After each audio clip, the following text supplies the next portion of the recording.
Hello, our dear learners! Today is another day full of learning about becoming an effective communicator.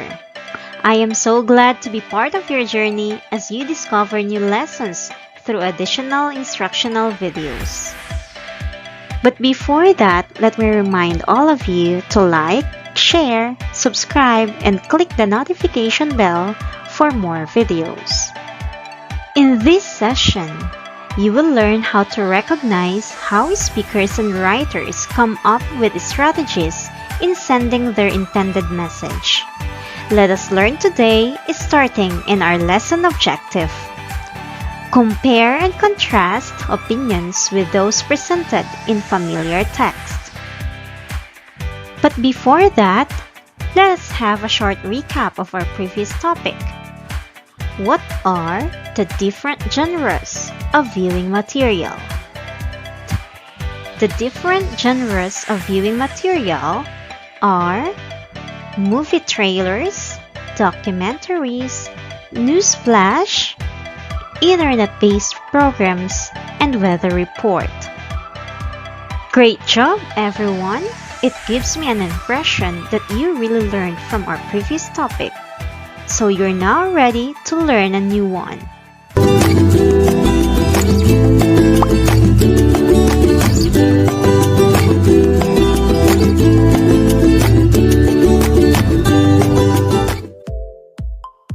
In our previous lesson, you have learned the significance of distinguishing fact from opinion, right? You also have learned how to compare different genres of the same topic based on certain elements. As you continue the journey to becoming an effective communicator, it is fundamental that you also learn to recognize how speakers and writers come up with strategies in sending their intended messages.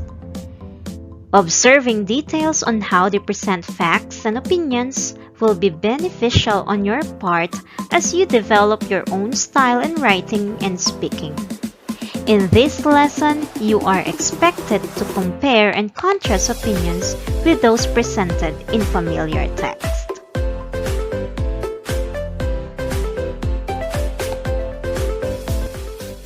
Let's start with this one. Let us analyze how people express their opinions. Let me read the dialogue for you to answer the questions that will follow. To pineapple or not to pineapple? Reina, Karen, and Cecilia were in a pizza parlor one afternoon. While they were at the counter, Reina and Cecilia got into a discussion. Cecilia: I like pineapple in my pizza. It balances the salty taste. Reina: I honestly do not prefer pineapple on my pizza. Cecilia: How come? Reina: I just do not like pineapple on my pizza. Period. How did you love pineapple on pizza anyway, Cecilia? Cecilia: As I have said, it balances the taste. It even gives texture to the food. This is according to the chef, Emily of Emily and Emmy Squared, which Chef Louis, a veteran chef and NYC pizza consultant, agrees with as well. Karen: Actually, you are both correct. As long as the pizza satisfies your hunger, it is still a pizza. So what pizza flavor do you want us to order? Cecilia and Reina: Pepperoni! Okay, so here are the questions for you to answer. First, what were Cecilia and Reina arguing? Second, whose opinion do you agree with? Third, do you agree with Karen's statement that both Reina and Cecilia were correct? I'll give you plenty time to think about it. And then later on, let's see if your idea, if your thoughts, if your answers are correct. In writing and speaking, formulating opinions could be challenging. Evaluating the validity and credibility of evidences in an argumentation alone asks for a lot of skills. However, as mentioned at the beginning of this lesson, learning how other writers and speakers construct their arguments can help you in developing your own style to convince your audience that you have sound ideas.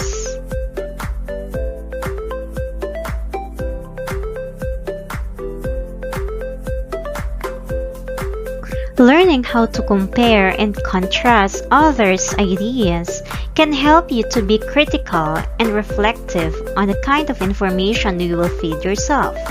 However, primarily, you should learn to evaluate someone's claims first. But how to do that? One way to evaluate others' opinions is by identifying the persuasive strategies used by the writer or speaker. Knowing these strategies not only helps you formulate strong claims, but also helps you identify the weak ones. So, we have these so-called persuasive techniques. We have ethos, pathos, and logos. These are three elements of persuasion identified by Aristotle, a famous Greek philosopher. By appealing to these three elements, a speaker or writer will increase his or her chances of persuading an audience. Let us define first what is persuasion. Persuasion is convincing others to change their points of view, agree to a commitment, purchase a product or service, or take a course of action. Oral and written persuasive skills are valued in a workplace. Sales is the most obvious form of persuasion, but this skill is used in many other positions as well.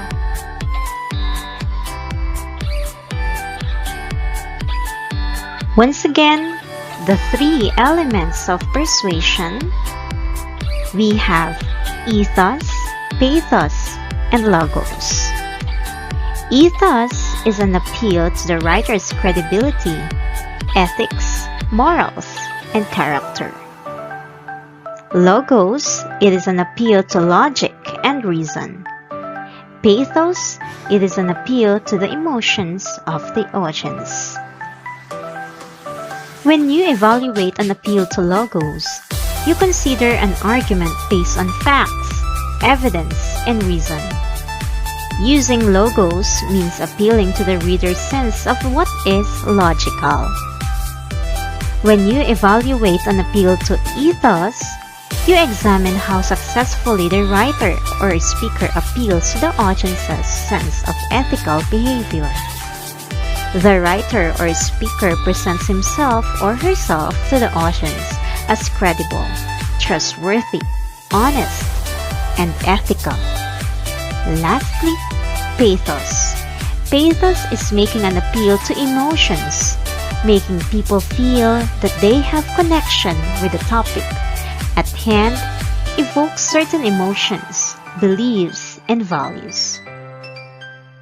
Remember that when we say logos, it is all about logic. When we say ethos, credibility. When we say pathos, it's all about emotions. In logos, it uses logic or reason. It states claim clearly. It gives logical reason. It includes facts, statistics, researched information.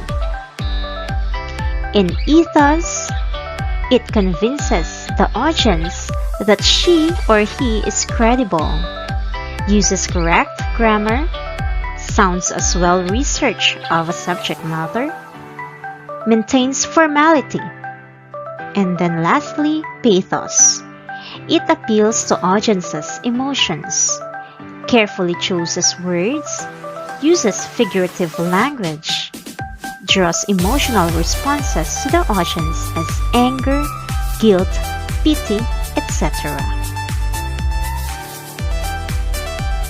Just like this, logos, logic, once again, ethos, ethics and credibility, pathos, emotion. Now, let's check if you have mastered the 3 elements of persuasion by answering this quiz activity. Directions. Which of the elements of persuasion is used in each item? Number 1. The data is perfectly clear. This investment has consistently turned a profit year after year, even in spite of market declines in other areas. Your time starts now.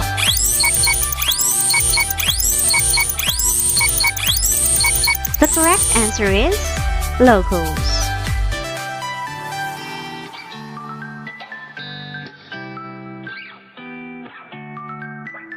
Number 2. He has a track record of success with this company, culminating in some of most acclaimed architecture to date and earning us Firm of the Year 9 times in a row. The timer starts now. The correct answer is Ethos.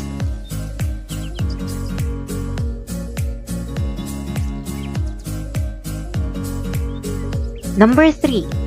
Don't be the last person on the block to have their lawn treated. You don't want to be the laughing stock of your community. Your time starts now. The correct answer is pathos.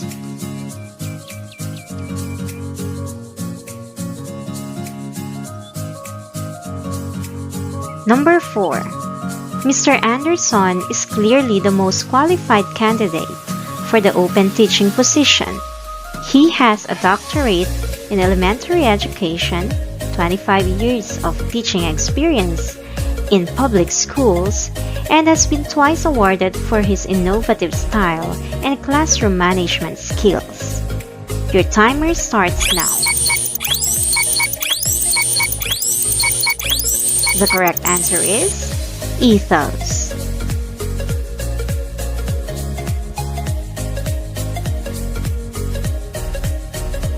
And for the last number, number 5. Better men than us have fought and died to preserve this great nation.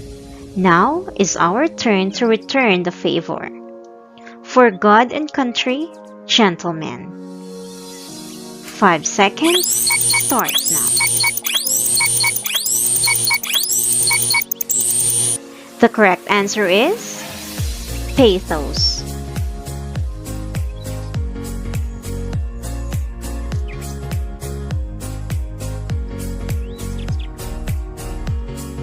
Let's see your score. Congratulations, learners! Moving forward, now that you know how to evaluate claims, it is also important that you understand the grammatical markers that you may use in contrasting and comparing these claims. Let's define first what is compare.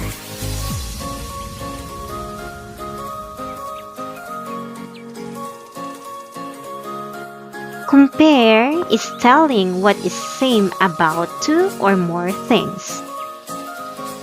We are talking about oranges and bananas here. We can say that you eat both of them. They are both fruits. You have to peel both of them. While contrast, it is telling what is different about 2 or more things. Now, take a look at this example. We are still talking about oranges and bananas here. We can say that oranges are orange, bananas are yellow. Oranges are round, bananas are long. Oranges have seeds, and bananas don't have seeds. And let's organize your bubble map. We have here the part where we put compare and then contrast. Okay, at the center we have fruit, can eat it, have to peel it. On the side of orange, on the left part, we have contrast. And we put there have seeds, orange, round. On the other hand, on the other side, we're talking about bananas. Yellow, long, doesn't have seeds. Okay, so by giving this kind of graphic organizer, it is easy for us to know the commonalities and differences of the two things that we have compared. And the most appropriate diagram that we are going to use in comparing and contrasting things is Venn diagram. Okay, so take a look of this example. At the middle, at the center, we have here both are storms, both hurricanes and tornadoes spin. Hurricanes and tornadoes can cause major damage. People are alerted by watches or warnings that the storms can or will occur. Both have high wind gust. Okay, on the yellow one, we have hurricanes occur in and near water. Hurricanes can be predicted to happen more ahead of time than tornadoes. On the blue part, we have tornadoes. Tornadoes can happen away from large bodies of water. Tornadoes can touch down very quickly, sometimes without as much warning as hurricanes.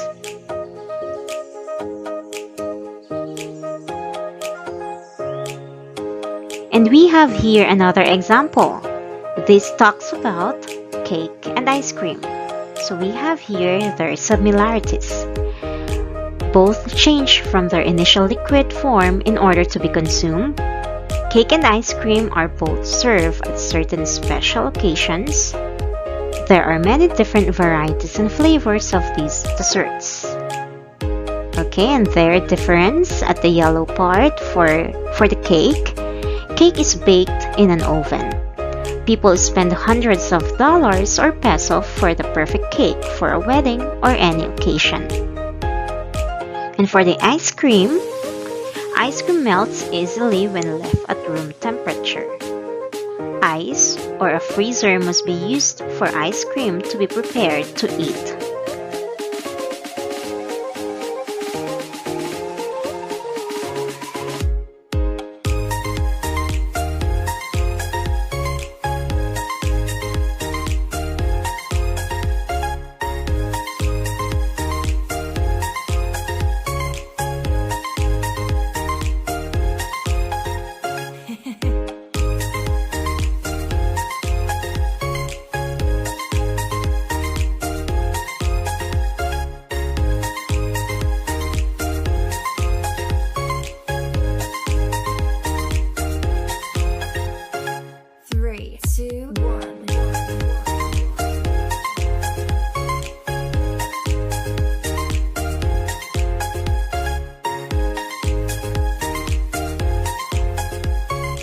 In order for us to compare and contrast things, we should be aware of the signal words to use. For contrast, we have here different from, in contrast, although, more than, less than, instead of, however, on the other hand, on the contrary, as opposed to, but not, while, unless, etc. And for compare, we have same as, alike, not only, but also, either or, likewise, similarly, similar to, compared with, as well as, resemble, and others. In comparison, here is the short paragraph that uses some of these expressions. Example: time, like money, is a limited resource. You cannot buy everything you want. Likewise, you do not have enough time to do everything you want to do. Our time is the same as our money. It is limited. Also, time is a resource when work needs to be done. Take a look of the italicized words. Those are the expressions we use in comparing.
While in contrasting, we have here a short paragraph again that uses some of these expressions.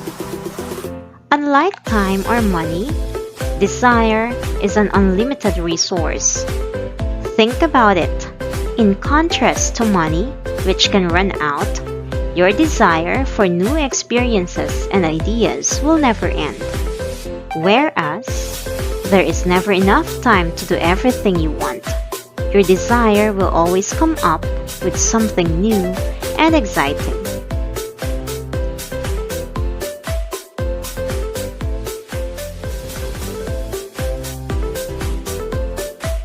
Moving forward, let's try again by answering this quiz activity. Directions. Identify the words, phrases that make the sentences comparing or contrasting. 5 seconds will be given for you to answer.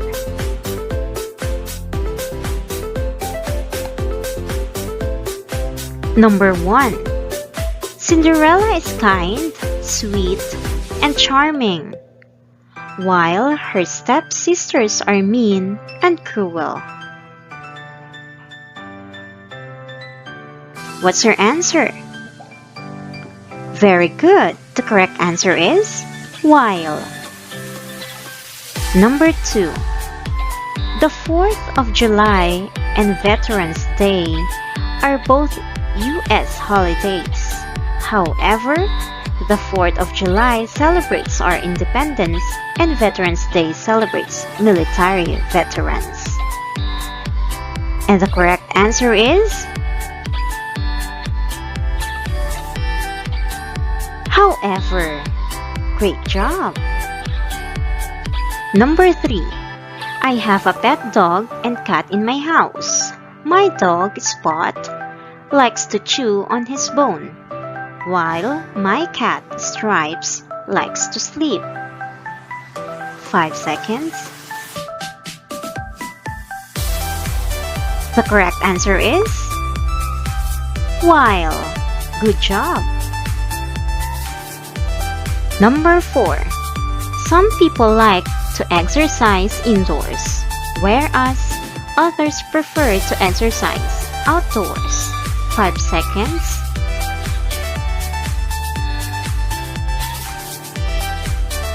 Very good. The correct answer is whereas. And for the last number, I am fond of volleyball. On the other hand, my brother is enthusiastic about playing football. Your timer starts now.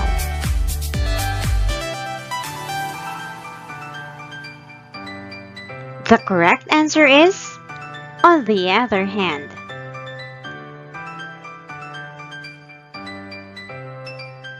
Let's see your score.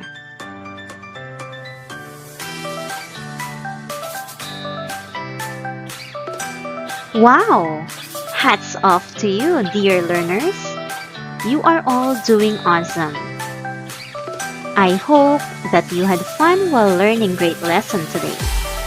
And may this lesson help you develop your own style in writing and speaking as you compare and contrast the information you gather.